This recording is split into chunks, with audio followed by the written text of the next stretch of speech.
My name is Sandra Kimokoti. I am Chief Business Officer at Twende Sports. What that means is I oversee revenue generation for the company. So that's everything from corporate partnerships, grant financing for youth programs, merchandising revenues, media rights. I also oversee the brand, so our marketing and media relationships. Twende Sports is a sports company that aims to give African youth opportunities in the sports industry. We are currently focused on basketball. We began about 2 years ago, and we have three pillars. The first pillar is a professional sports arm.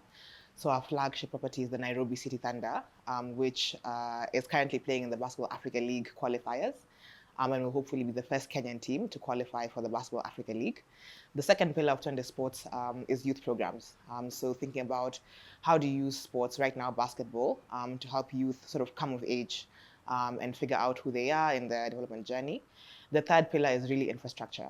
So Nairobi and Kenya has a big lack of sporting facilities, and we are looking to develop a basketball arena that can serve not just our team but additional teams, and also just be used for as a multi-purpose venue. So sports like volleyball, tennis, but also entertainment. So music and other performing artists who are looking for a space to perform. It's been a long journey. So I'm an athlete at heart. I've always been an athlete in primary school, secondary school. I played basketball, I ran track. In university, I played rugby. I also played rugby for Kenya in 2014 and 2016. But in 2016, I was sort of playing rugby and balancing that with a career in management consulting. And it was a hectic schedule, and eventually had to make a choice between what pays the bills and what I enjoy. And so, at the end of the day, it was a choice between doing one thing well or doing two things in a mediocre way. I was earning at the time 12,000 shillings as a national team rugby player, and so made the choice to shelve my rugby career. But a few years into the consulting space, I knew I wanted to go back into sports, but this time on the business side of sports. Because as an athlete, I knew what happens on the field, but I had no visibility into the back end, like what's happening on the business side. Why can't the union afford to pay us a decent wage? And so I ended up actually going back to school to do a master's in sports business at NYU. Um, while I was there, I spent a year working with a sports agency in New York. So really doing growth strategy for professional and collegiate sports teams in the US. And then after that, spent a year working for a startup cycling league in the US as well as the chief of staff. So helping the league raise capital, set up systems, processes. But on the back end of that, the Twende Sports CEO and founder approached me and said, "Hey, I'm building out this thing. Would you like to join me?" And so this was sometime in 2022. And so 2023, while I was doing the cycling league job, also co-founded Twende Sports, and really wanted just a space where we could give young people the kind of opportunity that I did not have, right? The opportunity to actually play sports as a full-time career. And so that really is a big part of the ethos behind Twende Sports. How do you create opportunities for young Kenyans and young Africans? And so, yeah, co-founded Twende Sports last year, moved back to Kenya from New York in March 2024 to, focus more on building out Twende Sports. And I now work full-time with a company, and it's been a blast. I think that a lot of times when people are thinking about going into the sports industry, many of them are fans of sports, like a particular sports team or a particular athlete, and so they think, oh, I want to be in this space. But beyond being a fan of a sport, if you're trying to get into the business of sports, you actually need like tangible skills that allow you to offer value within the ecosystem, right? And so, for example, if you want to work more with athletes on legal representation, you need to understand different facets of sports law and what that means to actually represent an athlete. If you want to go into events management, you need to understand like end to end, how do you put together an event? If you want to focus more on the marketing and media side of things, you need to understand things like media rights, social media, digital media, how different teams, sports personalities are leveraging those assets to grow their businesses.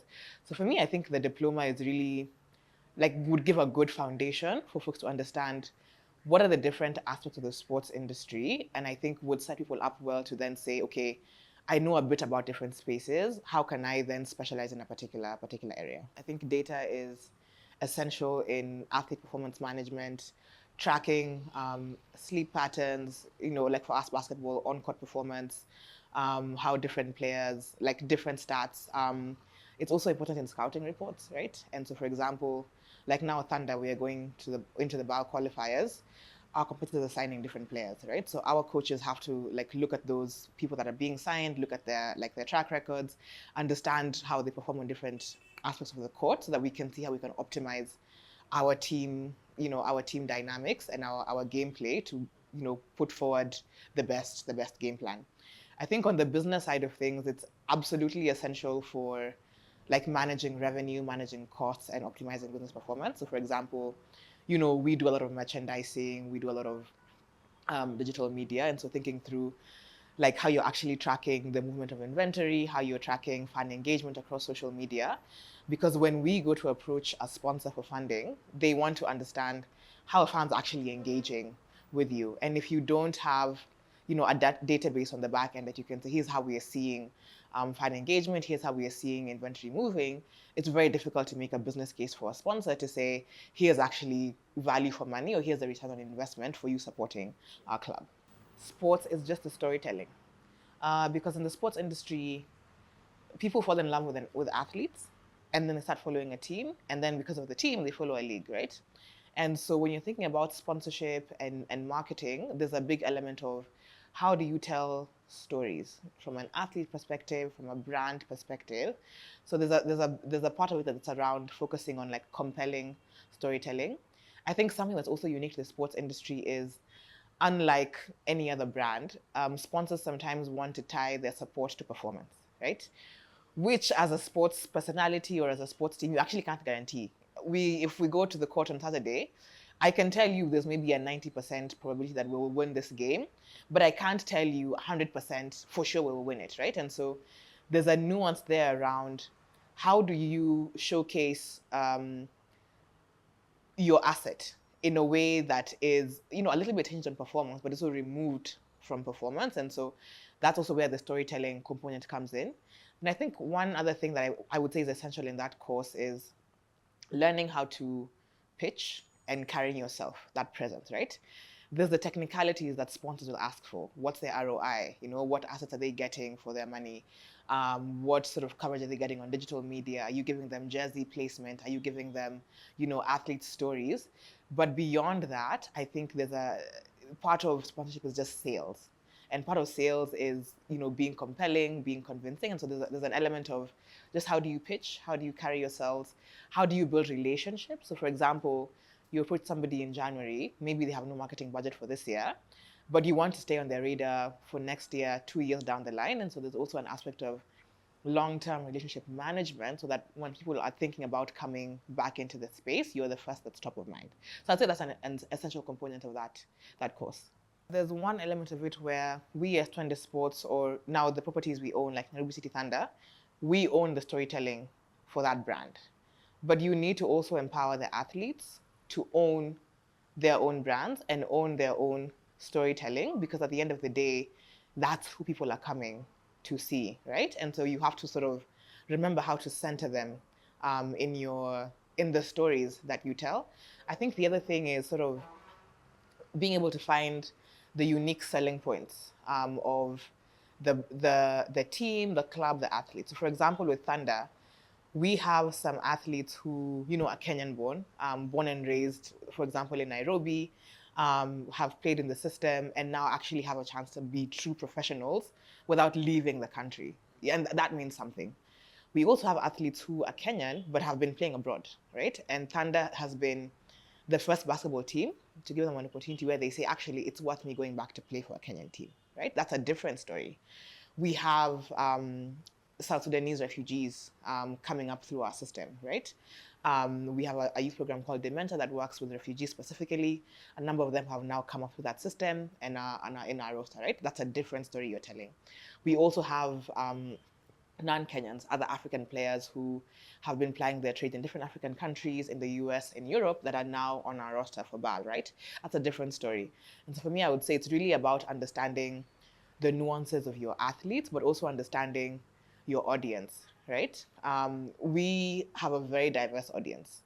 from Eastlands to Kitisuru to Karen, Shauri Moyo.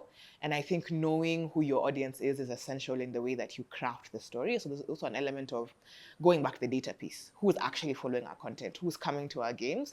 And then being able to tie that back to storytelling. Sometimes I think we think that the data is removed from the storytelling, but you actually need to bring those two together to figure out what kinds of stories are we telling, and then how are we telling those stories? Are we doing it on IG? Are we doing it on TikTok?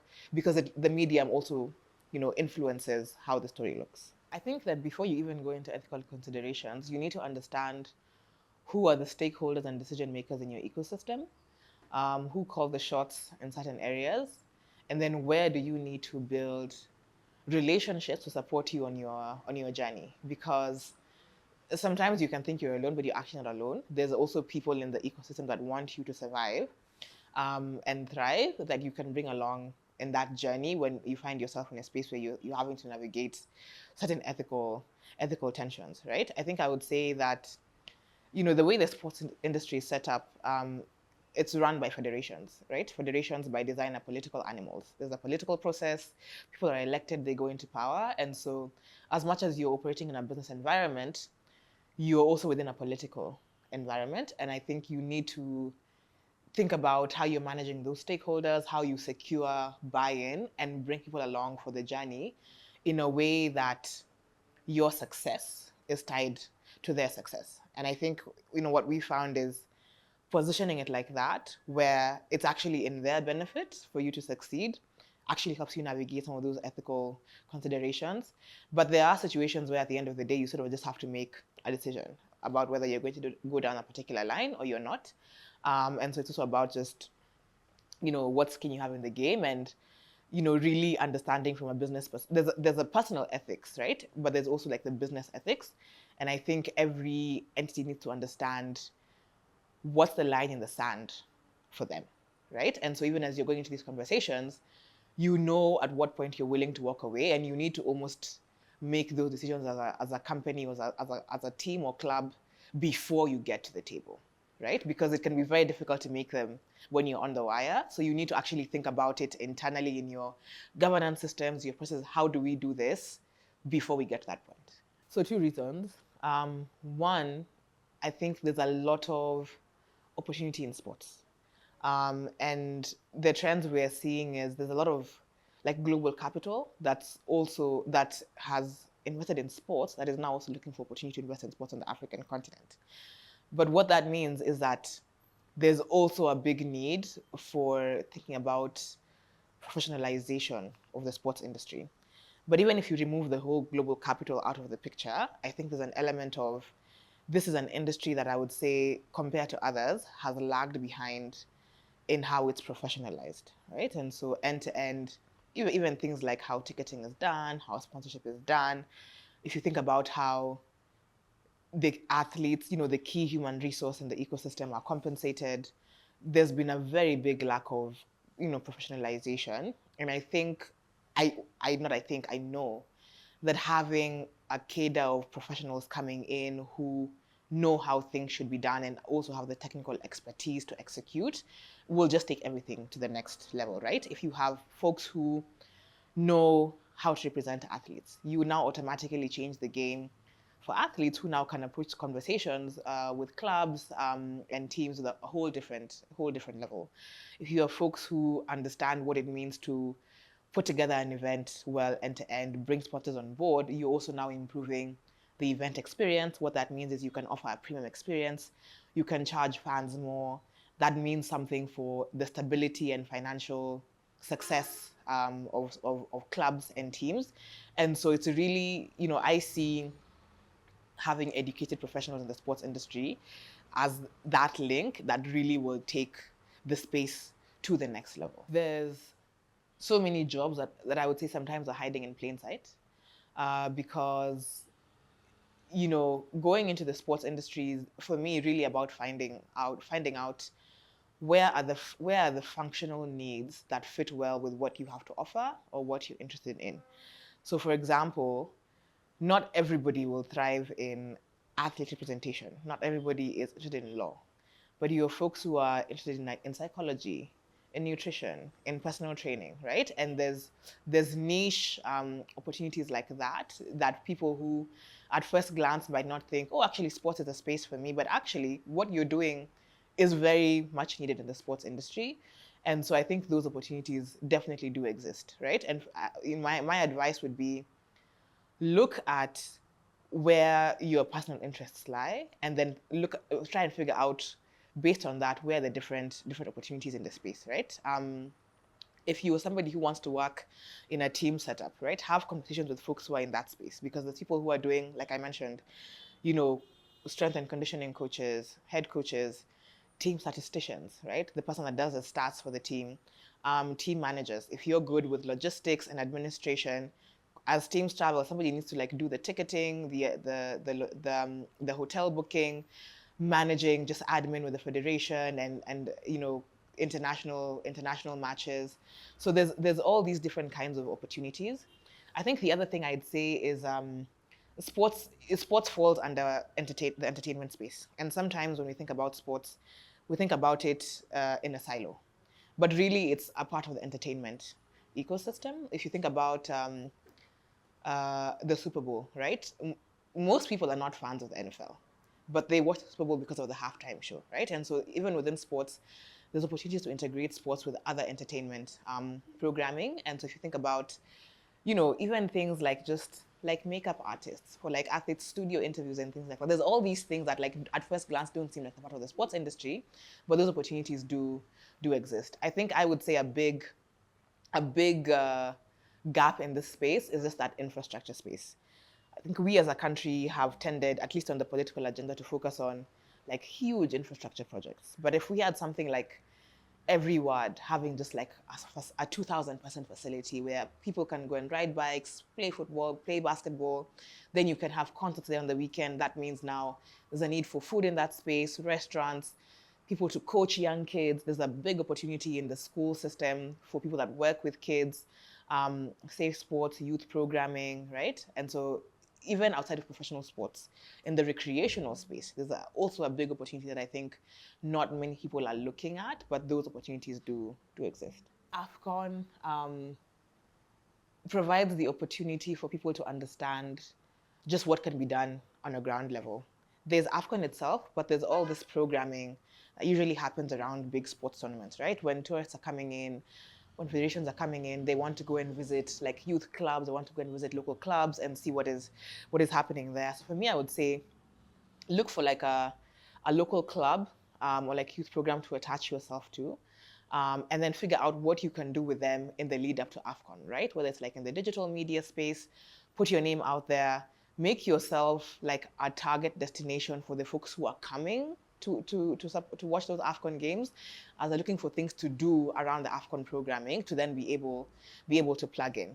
I think that there's an opportunity for a combination of different stakeholders, where there's a confluence of interest to come together and figure out how to use AFCON as almost like a launchpad for sporting careers in this country, right? I think there's an opportunity to open the doors to young people and say, we will give you the opportunity to manage like this specific aspect of AFCON, right? Somebody needs to pick those teams, those tourists from the airport. Somebody needs to figure out their hotel accommodation. Somebody needs to figure out transportation within the city. So there's all these logistical roles attached to the tournament that I think sometimes people don't think about. They think about like the players. They don't think about like all that needs to happen to support the players. What restaurants are they going to go to? Can you do, for example, digital collaborations between a particular restaurant, particular visiting teams, particular local clubs? So I think there's a need for a lot of creativity that young people have to offer. And I would say instead of waiting to be reached out to, like put yourself out there, approach different stakeholders and propose types of collaborations that you could do with them to then see how you can capitalize on that opportunity to put your name out there. It's one of those things where hindsight is 2020, where there's a part of me that feels like, okay, maybe I would not have changed so much in the past.